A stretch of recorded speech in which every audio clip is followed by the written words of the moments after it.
want to talk about tonight is zoning.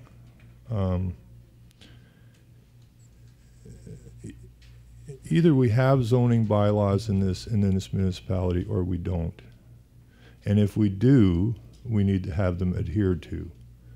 And somewhere down the line, this is broken down badly.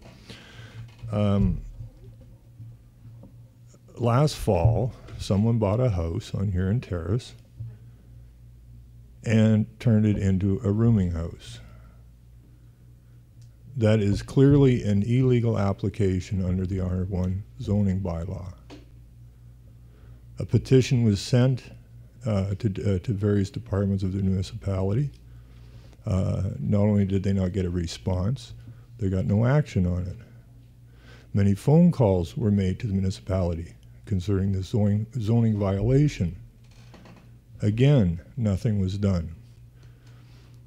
If the zoning bylaws are not upheld, anyone, anywhere, anytime in this municipality can buy the home on either and or both sides of yourselves and open up a rooming house. Clearly a violation of the R1 zoning bylaw. And I think all the people in this community must look at this extremely seriously. Because if people are allowed to open up rooming houses where and when they want, their value of their property is definitely going to go down. Now, I think what we in our neighborhood and the entire town is asking is that this municipality uphold the zoning bylaw. Today, the issue has led to interesting letters to the newspaper. The issue is quite simple. If a zoning bylaw is blatantly broken, do those empowered to enforce the law turn a blind eye, or do they apply the law? And I believe that is the question that needs to be answered by this council. We have a clear infraction, and nothing was done. And why was nothing done? You can't just ignore your own laws, or can you? Thank you, Mr. Stevens. Any questions or comments from the committee? Randy. Yeah, I guess in my own mind, I'd like to put a few things into perspective for the people as well as the elected officials here. First of all, the application is put before council. Council hasn't even dealt with it. We have to deal with it. It's either yes or no. The way I'm going to vote no, because of what I said before. If it happened to me, I would not be very happy. Secondly of all, are we not in the business of attracting families to come and live here in peace and quiet? And if so, why would they even bother coming here if they spent huge amounts of money and had people buy on both sides of them and turning into rooming houses? If you're going to allow rooming houses, they have to be regulated. We haven't regulated anything. There isn't even a section for rooming houses. So as far as I'm concerned, they're illegal. And that's the way I'm staying. Gordon? Well, I have to comment that I did sit on the Building Planning Committee for 3 years, actually going on 4 now. And as I stated, or Ron stated, we did not hear any comment. I didn't know about this until, I guess it's about 2 weeks ago. That's the first I've ever heard about it, and I think that's wrong. I don't believe our managers should be coming across to the committee members or the council, and it shouldn't be covered up. I'd just like to ask for a comment from Leah on the legal part of it, because as I understand the law in Ontario, it does not discriminate against people based on where they're from or what their background is, or in any way make comments on when people can live in it. And I don't believe that there's such thing under provincial law as a rooming house, but I could be wrong. So, Leo? I don't think you're wrong in terms of the sort of criteria that you just outlined there. Background, culture, religion, etc. It's important to remember in this case that tenancy, who lives under a roof in a single-family house is not up for debate. It's not something that the zoning bylaw covers at all. The title or the phrase name rooming house is brought up continuously throughout this discussion and throughout the newspaper articles that Mr. Stevens has referred to. Very clearly, a rooming house is not defined in the zoning bylaw. Just as importantly is the fact that the application is not asking for permission to have a rooming house. I think that's got to be kept in context.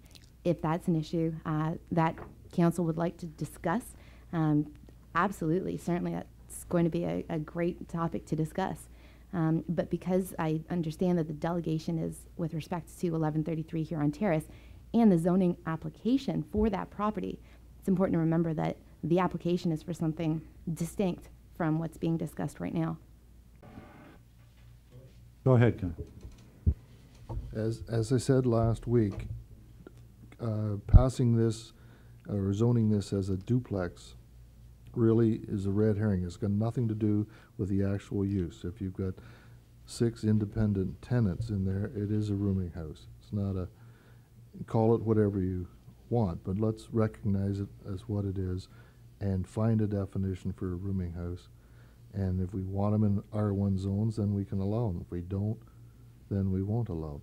But to call it a duplex, to get passed for whatever reason, and then it is still going to be used as a rooming house, it's just going to cause quite a bit of confusion in the municipality as these things start up all over for the profit that can be made there.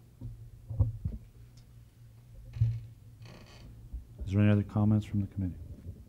Okay, hearing none, then I'll recognize you for our closing comment. Thank you. I made a phone call to the Building and Planning Department last week, I believe, and I talked to Steve, who I believe is a building inspector, and I asked him about a rooming house. He says there isn't really a reference to rooming house per se, okay, but there is a reference to a boarding house. Okay, his interpretation was they meant the same thing.